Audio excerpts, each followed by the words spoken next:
வணக்கம். வாசுதேவன், சேர்மேன், ஆத்மா social welfare trust மற்றும் ஃபிஜிபியூ குரூப் ஆஃப் கம்பெனிஸ், திருப்பூர். கடந்த 2 மாசமா நம்ம ஆஃபீஸோட ப்ராப்ளம் போயிட்டு இருக்கிறது எல்லாத்துக்கும் தெரியும். இந்த பேமெண்ட் எல்லாம் செட்டில் பண்ணுறதுக்கு நம்ம லிஸ்ட் எடுக்கணும் அப்படின்னு கேட்டோம். அது நிறைய பேர் அப்படிங்கிறது லிஸ்ட் அனுப்பிச்சிருக்கீங்க. சில விஷயங்கள் எங்களுக்கு அதிகமான குழப்பத்தை கொடுக்குது. காரணம் என்ன அப்படின்னு கேட்டிங்கன்னா, அந்த நிர்வாகம், அந்த வரவு செலவு, இந்த பேமெண்ட்டை கொடுத்தது, பேமெண்ட்டை வாங்கினது, இந்த செக் ரிட்டர்ன் ஆனதுக்கப்புறம் அதுக்கு கேஷை கொடுத்துட்டு செக்கை வாங்கினது, இது எல்லாமே பொதுக்கும் கோதை நாச்சியார். இது உங்களுக்கு எல்லாத்துக்கும் தெரியும். நிர்வாகத்தை ஃபுல்லாக பார்த்துட்டு இருந்தது அவங்க தான்ன்றதும் தெரியும். அதனால் சில விஷயங்கள் கோதை நாச்சியார் இல்லாமல் நம்மளால் பண்ண முடியல. அதனால் சில கிளியரன்ஸ் எனக்கு வேணும். அதில் நம்ம கேட்டகிரி அப்படிங்கிறது ஒரு 4 கேட்டகிரியாக பிரிக்கிறோம். ஒன்று, மெஷினை கட்டிட்டு, பணத்தை கட்டிட்டு மெஷின் வராதவங்க, இது ஒரு கேட்டகிரி. அதாவது நீங்கள் பணம் கட்டிட்டீங்க, மெஷின் வரல, அதில் ஃபுல் பேமெண்ட் கட்டினவங்க ஒரு தனி லிஸ்ட்டு, இஎம்ஐக்கு கட்டினவங்க ஒரு தனி லிஸ்ட். இந்த ஒரு சிலர் அப்படிங்கிறது பொதுவாக பணத்தை முதல்ல கட்டி அவங்களுக்கு ரிட்டர்ன் பேமெண்ட் கொடுத்து செக்கு கொடுத்துருப்பாங்க. அந்த செக்கு பேங்க்கில் போட்டு ரிட்டர்ன் ஆகிருந்தது அப்படின்னு சொன்னால் அது உங்கள் கையில் இருக்கும். சில பேர் அப்படிங்கிறது அந்த ரிட்டர்ன் ஆகிட்டு அந்த செக்கு கொண்டு கொடுத்துட்டு கேஷ் வாங்கிட்டு போயிருக்காங்க. 3வது கேட்டகரி அப்படிங்கிறது, நீங்கள் மிஷின் வாங்கிட்டு போயிருப்பீங்க, மிஷினை ஓட்டிட்டு இருக்கிறீங்க, உங்களால் ஓட்ட முடியல அப்படின்னு சொல்லிட்டு திரும்ப கொண்டு கொடுத்துருப்பீங்க. நம்ம 50% ரேட்டில் தான் அதை எடுப்போம்னு சொல்லியிருப்போம். அந்த 50%க்கு செக் வாங்கிட்டு போயிருப்பீங்க. அந்த செக்கு பாஸ் ஆகாமல் இருக்கலாம், இல்லை ரிட்டர்ன் ஆகிருக்கலாம்.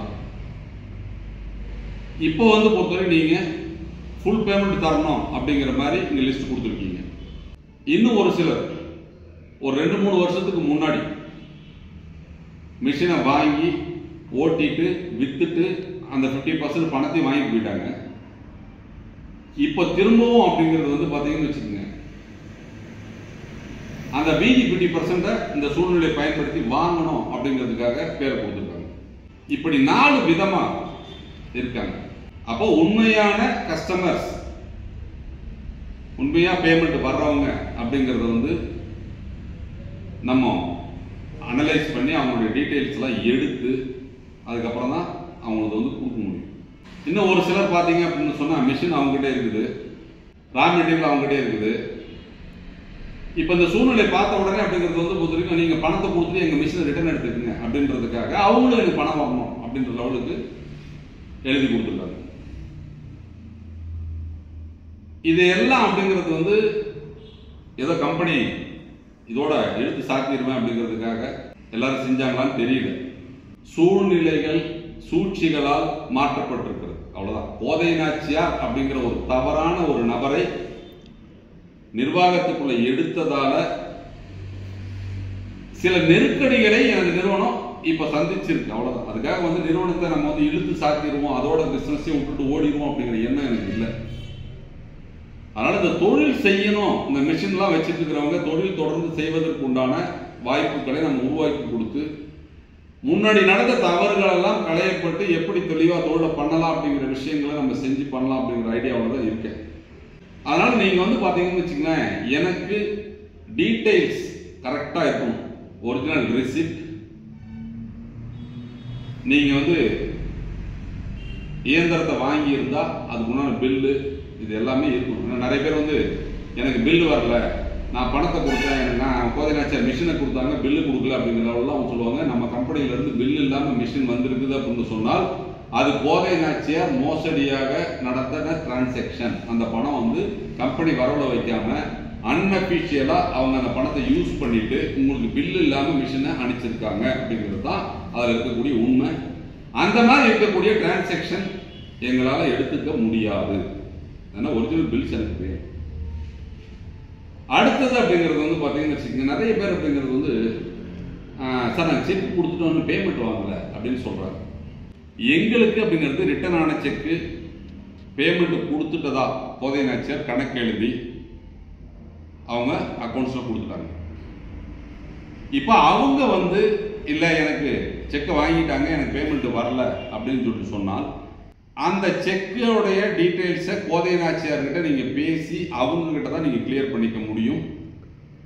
நானோ எனது நிர்வாகமோ எனது அலுவலகமோ பொறுப்பேற்க முடியாது. என்ன காரணம், உங்களுக்கு நான் செக் கொடுத்துருக்கிறேன், அந்த செக் டிஸானர் ஆகிருக்குது, திரும்ப அந்த செக்கை கொண்டு வந்து கொடுத்துட்டு நீங்கள் கேஷ் வாங்கிட்டு போயிட்டதா எங்கள் நிறுவனத்தில் ரிசிப்ட் போட்டிருக்காங்க, அவங்க எழுதிட்டாங்க, அதை கேஷ் வாங்கிட்டு செக் ரிட்டர்ன் வாங்கிட்டாங்க. ஏன்னா நிறைய பேருக்கு ரிசிப்ட் கிடையாது. அந்த ரிட்டர்ன் ஆன செக்கை வந்து பொறுத்த வரைக்கும் வாங்கிட்டு பணத்தை கொடுத்துருப்பாங்க. இப்படி தனித்தனியா நம்ம வந்து பிரித்து தான் செட்டில்மெண்ட் கொடுக்க போகிறோம்.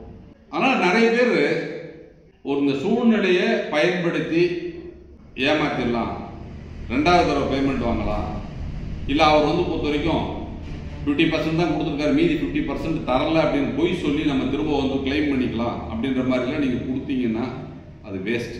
காரணம் என்னன்னு கேட்டால், இப்போ நீங்கள் வந்து பொறுத்தவரைக்கும் எடுத்த மிஷினுக்கு எல்லாத்துக்குமே நான் ஜிஎஸ்டி முதலே கட்டியிருக்கிறேன், ஆரம்பத்திலே சொல்லியிருக்கிறேன், நீங்கள் இயந்திரத்தை எடுத்து திரும்ப கொடுத்தீங்கன்னா 50% விலையில தான் நான் வந்து பொறுத்தவரைக்கும் எடுத்துப்பேன் அப்படிங்கிற விஷயத்த சொல்லித்தான் அந்த தொழிலை ஆரம்பிச்சிருக்கேன்.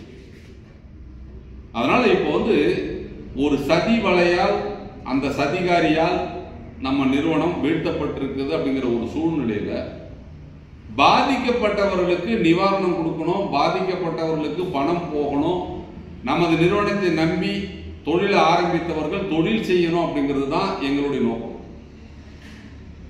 அப்போ எங்களையும் நீங்கள் வாழ வச்சா மட்டும்தான் எல்லாமே சாத்தியம். என்ன, ஒரு தவறான நபரால் நம்ம எல்லாருமே வீழ்த்தப்பட்டிருக்கிறோம். இப்போ நீங்களும் வந்து பொறுத்த வரைக்கும் நிறைய சங்கடங்களோட, நிறைய வந்து பொறுத்த வரைக்கும் பண இழப்புகளோட நீங்க சந்தித்திருந்தாலும், இப்ப நான் அதை விட அப்படிங்கிறது வந்து மிகப்பெரிய அப்படிங்கிறது வந்து வீழ்ச்சி நான் கண்டிருக்கிறேன். ஏன்னா ஒரு 34 வருஷமா வந்து நம்ம தொழில் பண்ண ஒரு நிறுவனத்தை ஒரு மோசடி நபரால் அவர் எப்படி நிர்வாகம் பார்க்கிறாருன்னு நம்ம கவனிக்காம விட்டு நம்மளுடைய அசால்ட்னால இது நடந்திருக்குது. இப்படிப்பட்ட ஒரு சூழ்நிலையை நம்ம வந்து எப்படி கையாளணும், எந்த மாதிரி அப்படிங்கிறது வந்து பொது கையாண்டு அந்த அபகரிக்கப்பட்ட நிலத்தையும் அபகரிக்கப்பட்ட பணத்தையும் திரும்ப பெற்று உரியவர்களிடம் அந்த பணத்தை ஒப்படைக்கணும் அப்படிங்கிற ஒரு பொறுப்பை வந்து நான் எடுத்திருக்கிறேன். நிறைய அப்படிங்கிறது வந்து பார்த்தீங்கன்னா கம்ப்ளைண்ட், நிறைய லிஸ்ட், பொருளாதார குற்றப்பிரிவுகள் அப்படிங்கிற நம்ம வந்து எக்ஸ்பிளைன் பண்ணி போயிட்டு இருக்கோம். அதனால என்னன்னு கேட்டீங்கன்னா, இத்தனை நாள் நீங்க எந்த அளவிற்கு ஒத்துழைப்பு கொடுத்து இந்த நிர்வாகத்தை நடத்துறதுக்கு நம்பி செய்தீர்களோ அதே போல தொடர்ந்து நீங்கள் ஒத்துழைப்பு கொடுத்து இந்த கோதை நாச்சியார்கிட்ட இருந்து நம்ம கட்டுற அந்த அபகரித்த அந்த நிலத்தை நம்ம மீட்கணும். உங்கள் பணத்தை, நீங்க கட்டின பணத்தை கொஞ்சம் கொஞ்சமா திருடி அதை வந்து ஒரு முதலீடா திண்டுக்கல்ல போட்டு ஒரு நகைக்கடை ஆரம்பிச்சு அங்க இருக்கிற ஒரு நபரோட கூப்பிட்டு சதி செய்து நமக்கு நிலத்தை நைஸா பேசி கிரையம் வாங்கிட்டு பணம் கொடுக்காம ஏமாற்றி எல்லாரையும் அலைக்கழிப்பது மட்டுமல்லாமல் மற்றவர்களுடைய வலியை பற்றி கொஞ்சம் கூட வருத்தப்படாம சிந்திக்காம தன்னுடைய சந்தோஷத்தை மட்டுமே குறிக்கோளாக கொண்டு செயல்படும் அந்த கோதை நாச்சியார் நடந்த தவறுகளை சரி செய்து கொடுக்கணும் அப்படின்னு சொன்னா, நீங்க அவர் நேரடியாக சந்தித்து இந்த விவரங்களை கேட்டு உங்களுக்கு வர வேண்டிய விஷயங்களை ரெக்கார்டா வாங்கி அவர்கள் மூலியத்தில் மட்டும்தான் அந்த பணத்தை வாங்குறதுக்கு உண்டான சாத்தியங்கள் இருக்கு.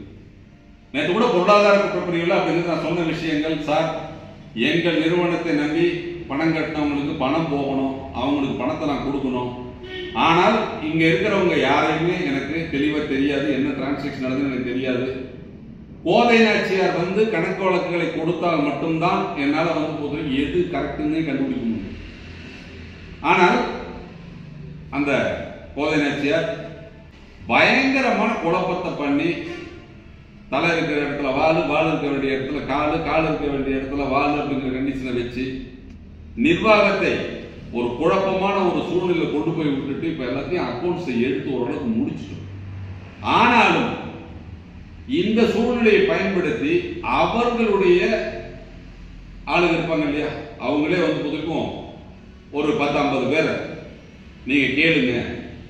அவர் பொறுத்தவரைக்கும் இதை கொடுத்தீங்கன்னா அவருக்கு தெரியாது, நீங்க அவருக்கு பொறுத்தவரைக்கும் இந்த கணக்கை கொடுத்து பணத்தை கேளுங்க அப்படின்னு பிரஷர் போடுறதுக்காகவே உள்ள இருக்காங்க. அப்போ இது போலவே அப்படிங்கிறது பாத்தீங்கன்னா குறும்பபாளையத்துல நம்ம ஆரம்பிச்ச அந்த தொழிற்சாலை அது பொதுவாக தாரவாரத்து இருக்குது. அதை நம்ம போர்டை கட்டிட்டு அவன் போர்டு வச்சுக்கிட்டு அப்படிங்கிறது பொதுவாக இது ஏன் ஃபேக்டரி அப்படின்னு அவன் சுத்திட்டு இருக்கிறான். இந்த மாதிரி நம்ம வாடிக்கையாளர்களிடமிருந்து பெறப்பட்ட அந்த பணத்தில் உருவாக்கப்பட்ட எல்லாத்தையும் அபகரிச்சுக்கிட்டு அப்படிங்கிறது வாடிக்கையாளர்களை ஏமாற்ற வேண்டும் அப்படின்னு நினைப்புல பொருட்கள் இவங்கெல்லாம் இருக்காங்க.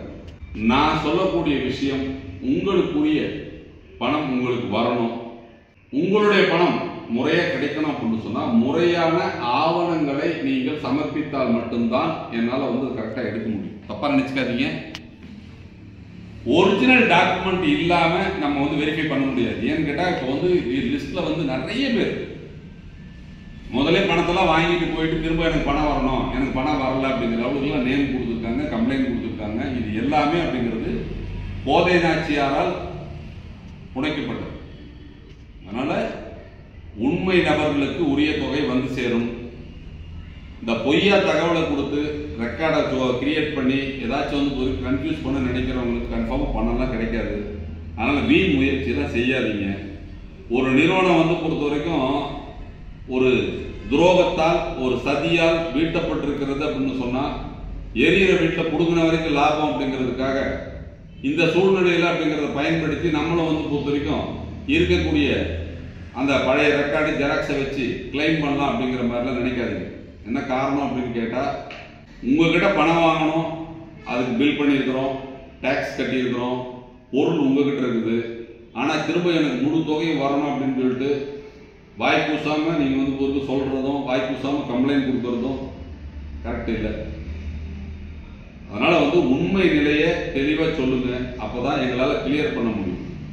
நீங்க 10 பேர் அப்படிங்கிறது செய்யற தவறு மீதி இருக்கக்கூடிய 100 பேரை பாதிச்சிடும். அதனால அந்த 10 பேர் அப்படிங்கிறது உண்மையை சொல்லுங்க. ஏன்னா நிறைய பேர் அப்படிங்கிறது பாத்தீங்கன்னு வச்சுங்களேன், என்கிட்ட பேசுவாங்க, எனக்கு பணம் எப்ப தருவீங்க அப்படின்னு கேட்டேன்னு வச்சுக்கோங்க. டீட்டெயில கேட்டோம் அப்படின்னு சொல்லிட்டு சொன்னா, ஆமாங்க மிஷின் இருக்குது, என்கிட்ட மிஷின் இருக்குதுங்க, பிரிக்காம வச்சிருக்கிறேன், நீங்க பணத்தை கொடுத்தீங்க அப்படின்னு சொல்லி மிஷின் அனுப்பிச்சு விட்டுறாங்க. ஆனா இந்த மிஷின் அவங்ககிட்ட இருக்குது, பணம் எப்ப தருவீங்கன்னு கேட்கறாங்க. ஆனா மிஷின் இருக்குதுங்கிறத நம்ம கேட்டாதான் சொல்றாங்க, சொல்றது இப்படி எல்லாம் பண்ணா எப்படி பொறுத்த வரைக்கும் அந்த பிரச்சனையில இருந்து நாங்க மீள்றோம்.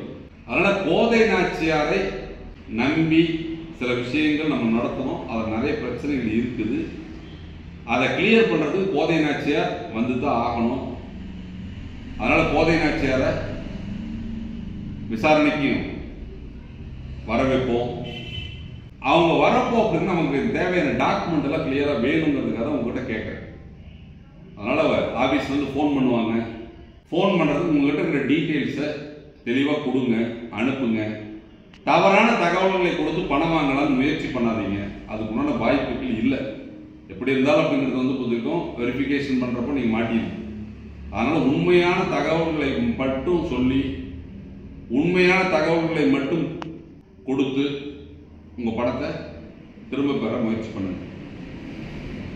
உங்களுக்கான அந்த பணத்தை சரியான முறையில் வாங்கி கொடுக்கணுங்கிற முயற்சியில தொடர்ந்து நானும் எனது நிறுவனமும் செயல்பட்டு கொண்டிருக்கிறது.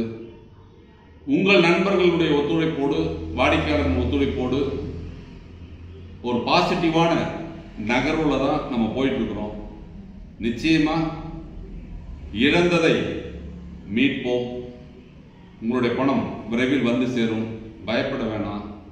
இருக்கிற விஷயத்துக்கு உங்களுடைய ஒத்துழைப்பை நீங்க கொடுக்கணும். கூட்டு முயற்சியால் மட்டும்தான் அந்த துரோகி போதை நாச்சியாரையும் நம்ம ஏமாத்தி அந்த இடத்தை கரையம் பண்ணிட்டு பணம் கொடுக்காம இருக்கிற சதிகாரனையும் சட்டத்தின் பிடியில் கொடுத்து நம்ம பணத்தையும் நிலத்தையும் மீட்கணும். அதுக்கு நீங்க ஒத்துழைப்பு கொடுக்கணும். உங்கள் ஒத்துழைப்பை என்றும் எதிர்பார்க்கும் நமது நிறுவனம் தொடர்ந்து இந்த வியாபாரத்தை நடத்துவதற்குண்டான புதிய வழிமுறைகளை வெகு விரைவில் அறிமுகப்படுத்துகிறோம். வியாபாரம் செய்ய வேண்டும் என்ற நோக்கத்தோடு வந்தவர்களுக்கு நல்லதொரு வாய்ப்பை உருவாக்கி கொடுத்து தொடர்ந்து வியாபாரம் செய்வதற்குண்டான வழிவாய்ப்புகளை செய்திடுவோம் என்று உறுதியளிக்கிறோம். நன்றி, வணக்கம்.